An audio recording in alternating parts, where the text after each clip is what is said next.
विधवा गंजी माँ बेटी बनी मॉडल। कावेरी नाम की एक औरत अपनी बेटी रूपाली के साथ एक छोटे से घर में रहती थी। वे लोग बहुत ही ज्यादा गरीब थे। कावेरी बचपन से ही गंजी थी, जिसकी वजह से उसकी बेटी भी गंजी ही पैदा होती है, जिसे देखकर कावेरी की सास हमेशा उसे ताना मारा करती थी। और वहीं उसकी देवरानी मेघना की बेटी के बाल बहुत ही ज्यादा लंबे और खूबसूरत थे, जिस वजह से मेघना भी हमेशा कावेरी को नीचा ही दिखाया करती थी। ऐसे ही समय गुजरता रहता है और समय के साथ साथ अब उन दोनों की बेटियां भी शादी के लायक हो जाती है। तभी एक दिन उनके घर पर रूपाली को देखने लड़के वाले आते हैं। अरे आइए ना आप लोग, बैठिए। अरे कावेरी, मेघना, कहाँ हो तुम लोग? लड़के वाले आ गए हैं, उनके लिए चाय नाश्ता तो लेकर आओ। जी माँ जी, अभी लाई। तभी मेघना वहाँ पर चाय नाश्ता लेकर आती है। तभी लड़के वाले कहते हैं, अरे बहन जी, इन सब की क्या जरूरत थी? आप तो बस हमें अपनी लड़की दिखा दीजिए। अरे क्यों नहीं, मैं अभी अपनी बेटी को बुला कर लाती हूँ। तभी मेघना अपनी बेटी के पास जाती है और कहती है, अरे चांदनी बेटा, ये फोन चलाना बंद करो और जल्दी से तैयार हो जा। पर माँ, वो लड़के वाले तो रूपाली को देखने आए हैं ना, तो मैं किस लिए तैयार हो जाऊँ? अरे बेटा, तुझे लगता है कि वे लोग उस गंजी रूपाली को पसंद करेंगे? इसलिए मैं चाहती हूँ कि इतना अच्छा रिश्ता हाथ से ना निकले और लोग तुझे पसंद कर ले, समझी? इसलिए अब जल्दी से तैयार होकर बाहर आ जा, जब तक मैं उस गंजी रूपाली को लेकर बाहर जाती हूँ। ठीक है माँ, मैं तैयार होकर आती हूँ। तभी मेघना रूपाली को लेकर बाहर जाती है और कहती है, देखिए बहन जी, हमारी रूपाली कितनी खूबसूरत है। लोगों के तो सिर्फ चेहरे पर ही चमक होती है, पर हमारी रूपाली के तो सर पर हमेशा ही चमक रहती है। अरे ये क्या मजाक है? हम इस गंजी लड़की की शादी अपने बेटे से करवाएंगे? माफ कीजिएगा बहन जी, पर हम इस गंजी लड़की को अपने घर की बहू नहीं बना सकते। तभी चांदनी वहाँ पर तैयार होकर आ जाती है और उसे देखकर लड़के की माँ कहती है, अरे बहन जी, ये कौन है? आपने इसके बारे में हमें बताया नहीं। जी, ये मेरी बेटी चांदनी है। अभी अभी इसने अपनी पढ़ाई पूरी की है। बहन जी माफ कीजिएगा, पर हमें आपकी जेठानी की लड़की नहीं, बल्कि आपकी बेटी चांदनी बहुत ही ज्यादा पसंद है। और अगर आपको सही लगे तो हम इस रिश्ते की बात को आगे बढ़ा सकते हैं। अरे आप ये कैसी बातें कर रहे हैं बहन जी? हमें ये रिश्ता मंजूर है। आप बस शादी की तारीख निकलवा लीजिए, हम लोग शादी की तैयारियां कर लेंगे। ठीक है, आप लोग शादी की तैयारियां कीजिए, हम लोग चलते हैं। इतना कहकर लड़के वाले वहाँ से चले जाते हैं। तभी कावेरी बाहर निकल कर आती है और कहती है, अरे माँ जी, ये आप क्या कर रही हैं? बड़ी बहन की शादी हुई नहीं और अपनी छोटी बहन की शादी तय कर दी। आखिर लोग क्या कहेंगे? अच्छा, तो अब तू मुझे बताएगी कि मुझे क्या करना चाहिए और क्या नहीं। और वैसे भी तेरी इस गंजी लड़की से शादी करेगा कौन? इसके चक्कर में क्या हमारी चांदनी ऐसे ही घर में पड़ी रहेगी? सही कहा माँ जी आपने। इस गंजी रूपाली को तो कोई पसंद भी नहीं करता है, इसलिए ये दोनों माँ बेटी मेरी बेटी से जल रही हैं।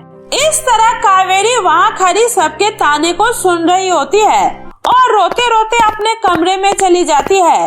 तभी रूपाली उसके पीछे आती है और अपनी माँ से कहती है, माँ, हमारे साथ ही हमेशा ऐसा क्यों होता है? दादी और चाची हमारे साथ हमेशा परायों जैसा व्यवहार क्यों करती हैं? हमेशा हमारा मजाक उड़ाती रहती हैं। अरे इसमें हमारी क्या गलती है? अगर हम दोनों ही गंजे हैं तो? और मैं तो बचपन से ही इन लोगों के ताने को सुनती आ रही हूँ। माँ, अब मुझसे और बर्दाश्त नहीं होता। इससे अच्छा होता आपने मुझे अपनी कोख में ही मार दिया होता। नहीं मेरी बच्ची, ऐसा नहीं बोलते, तो चुप हो जा, सब कुछ ठीक हो जाएगा। ऐसा नहीं कहते मेरी बच्ची। अरे माँ जी, हम दोनों यहाँ बैठे खाने का इंतजार कर रहे हैं और यहाँ ये दोनों माँ बेटी आंसू बहा रही है, जैसे इन पर हम लोगों ने कितना ज्यादा अत्याचार किया हो। नहीं नहीं मेघना, मैं तो बस रूपाली को कुछ समझा रही थी, क्योंकि ये बहुत ज्यादा रो रही थी।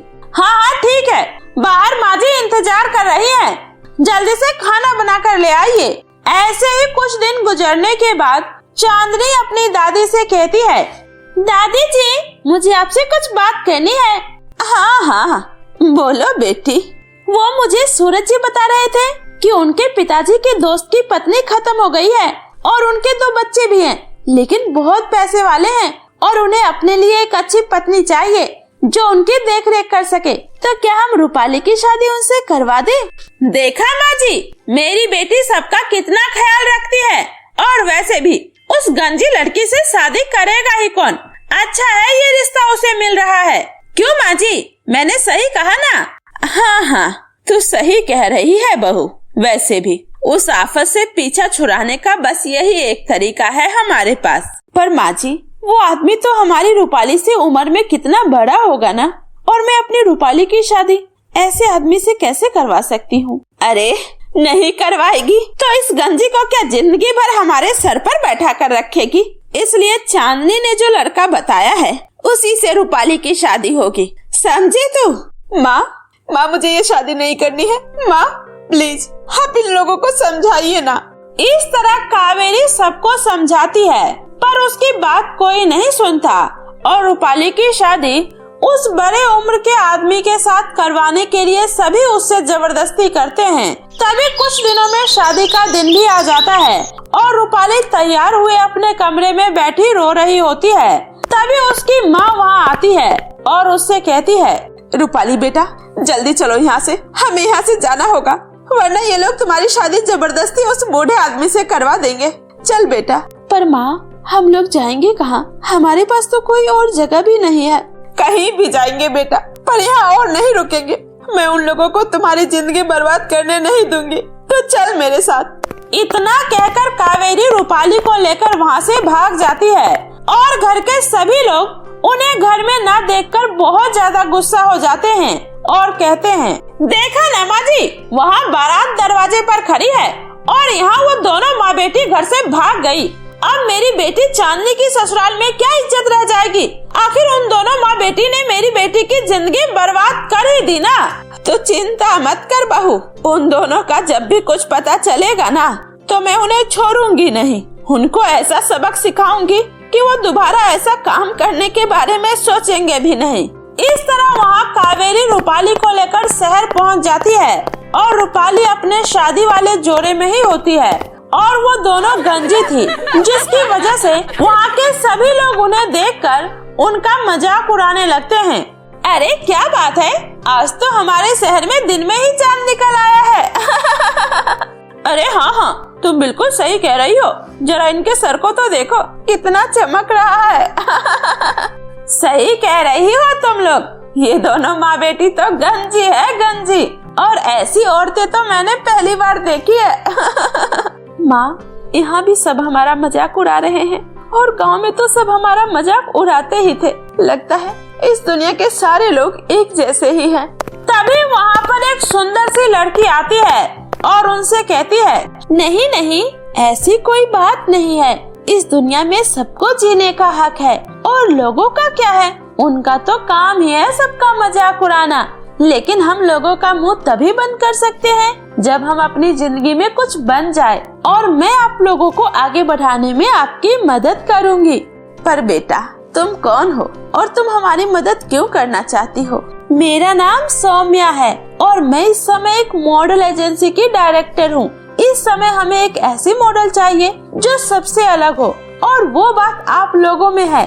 सौम्या एक बहुत बड़े मॉडल एजेंसी की डायरेक्टर थी और वो उन दोनों को अपनी नई मॉडल के रूप में सेलेक्ट कर लेती है और उन्हें अपने साथ अपने ऑफिस ले जाती है। वहाँ पर कावेरी और रूपाली का मॉडलों की तरह फोटो शूट होता है, जिसके बाद उनकी फोटो हर एक मैगजीन पर छपने लगती है और धीरे धीरे वे लोग पूरे शहर में मशहूर हो जाते हैं और उनकी तस्वीर अखबारों में छपने लगती है। अरे माँ जी देखिए ना, उन दोनों मनहूस माँ बेटी की तस्वीर इस अखबार में छपी है और वे लोग शहर की बड़ी मॉडल बन गई है। क्या बात है, हमें नहीं पता था कि ये दोनों गंजी माँ बेटी इतने काम की है, लेकिन अब तो ये दोनों हम लोगों को पहचाने की भी नहीं। इस तरह कावेरी और रूपाली अपने गंजेपन की वजह से अपनी जिंदगी में एक मुकाम हासिल कर लेती है, जिसके बाद उनकी जिंदगी में किसी भी तरह की कोई तकलीफ नहीं होती है और अब वे लोग अपना जीवन हंसी खुशी बिताने लगते हैं। काली टकली लड़की को मिला जादुई केले के पत्तों का गाउन। नागपुर नाम के एक छोटे से गांव में संध्या अपने माता पिता के साथ रहती थी। उस गांव की एक खास बात थी कि उस गांव में रहने वाले बहुत से लोगों के बाल बहुत ही ज्यादा सुंदर और लंबे थे, लेकिन उसी गांव में रहने वाली संध्या उन सब से बिल्कुल अलग थी, क्योंकि उसके सर पर बिल्कुल भी बाल नहीं थे और वो दिखने में भी बहुत ही ज्यादा काली थी, जिस वजह से लोग उसका बहुत मजाक उड़ाया करते थे और उससे कोई भी दोस्ती नहीं करता था। संध्या के माता पिता बहुत ही ज्यादा गरीब थे, इसलिए वो अपना घर चलाने के लिए केले के बगीचे में काम किया करते थे और उन केलों को बाजार में बेचने जाया करते थे और उन्हीं पैसों से जैसे तैसे करके वे लोग अपना घर चलाते थे।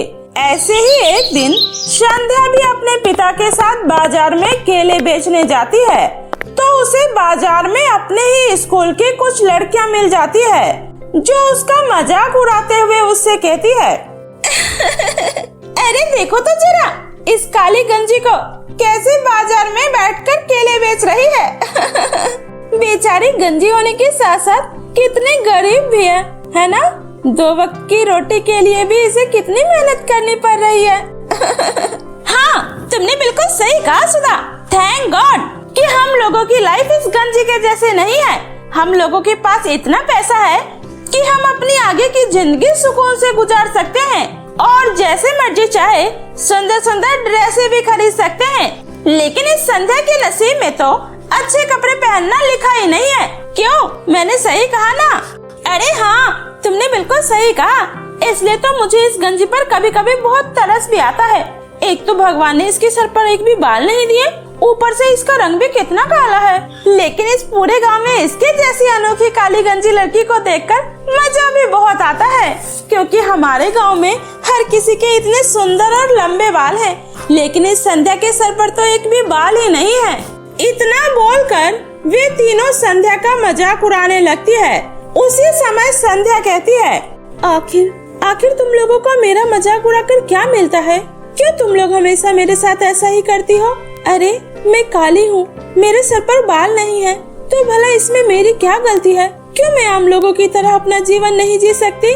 इतना कहकर संध्या रोते हुए अपने घर वापस चली जाती है और अगले दिन जब वो स्कूल आती है तो देखती है कि उसकी क्लास की कुछ लड़कियां उसे देखकर हंस रही है और उसी समय क्लास टीचर आ जाती है और क्लास में एक अनाउंसमेंट करती है, सभी स्टूडेंट मेरी बात को ध्यान से सुनो। अगले हफ्ते हमारे स्कूल में एक फैशन शो होने वाला है, जिसमें स्कूल की सुंदर सुंदर लड़कियों को पार्टिसिपेट करना है। तो तुम लोगों में से जिसे भी इस कंपटीशन में हिस्सा लेना है वो ले सकती हो। जीतने वाले प्रतियोगिता को स्कूल की तरफ से एक बहुत बड़ी स्कॉलरशिप दी जाएगी। लेकिन एक बात का ध्यान रखना, इस कंपटीशन में सभी को एक बहुत ही यूनिक और डिजाइनर ड्रेस पहनकर ही आना होगा। क्लास टीचर की बात सुनकर क्लास की सारी लड़कियां बहुत ही ज्यादा खुश हो जाती है, लेकिन संध्या के चेहरे पर उदासी छा जाती है, क्योंकि वो उस कंपटीशन में पार्टिसिपेट नहीं कर सकती थी, क्योंकि ना ही उसके सर पर बाल थे और ना ही वो दिखने में खूबसूरत थी और तो और ना ही उसके पास कोई अच्छी सी ड्रेस थी। इसलिए वो ये सब सोचकर दुखी होकर अपने घर आ जाती है और अपनी माँ से कहती है, माँ, पूरे गांव में सिर्फ मैं ही ऐसी क्यों हूँ? क्यों भगवान ने मेरे सर पर बाल नहीं दिए और मुझे इतना काला क्यों बनाया? आपको पता है, इस वजह से स्कूल की सभी लड़कियां मेरा बहुत मजाक उड़ाती है और तो और उन सब की बातें सुनकर मुझे बहुत बुरा लगता है। और माँ, आपको पता है, हमारे स्कूल में एक फैशन शो होने वाला है, जिसमें स्कूल की सभी लड़कियां पार्टिसिपेट कर रही है, सिवाय मेरे। काश मैं गंजी और बदसूरत न होती और मेरे पास भी कोई सुंदर सी ड्रेस पहनने के लिए होती, तो मैं भी इस कंपटीशन में पार्टिसिपेट कर पाती। इतना बोलकर संध्या जोर जोर से रोने लगती है और उसको इस तरह रोता देख उसकी माँ उससे कहती है, संध्या बेटा, ऐसे हिम्मत नहीं हारते बेटा, बल्कि अपनी समस्या का समाधान ढूंढने की कोशिश करते हैं। मैं तुम्हें बगीचे के एक जादुई केले के पेड़ के बारे में बताती हूँ, जो लोगों की सारी इच्छाओं को पूरा करता है। लेकिन उस जादुई केले के पेड़ को मनाना कोई आसान काम नहीं है। वो पेड़ बहुत ही ज्यादा घमंडी है। वो इतनी आसानी से किसी की मदद भी नहीं करता है। लेकिन तुम एक बार जाकर उसे मनाने की कोशिश कर सकती हो, शायद वो तुम्हारी कुछ मदद कर दे। लेकिन माँ, आपको कैसे पता कि वो जादुई केले का पेड़ है और वो सबकी मदद करता है? क्योंकि बेटा, तुम्हारे पिताजी और मैं कई वर्षों से उस बगीचे में काम कर रहे हैं, इसलिए हमने कई बार उस जादुई केले के पेड़ का चमत्कार अपनी आँखों से देखा है। लेकिन वो पेड़ काली लड़कियों से बहुत ही ज्यादा नफरत करता है, इसलिए मैंने आज तक तुम्हें कभी भी उस जादुई केले के पेड़ के बारे में नहीं बताया था। लेकिन तुम एक बार कोशिश करके देखो, शायद वो तुम्हारी मदद कर दे। अपनी माँ की बात सुनकर संध्या एक उम्मीद लेकर उस बगीचे में जाती है।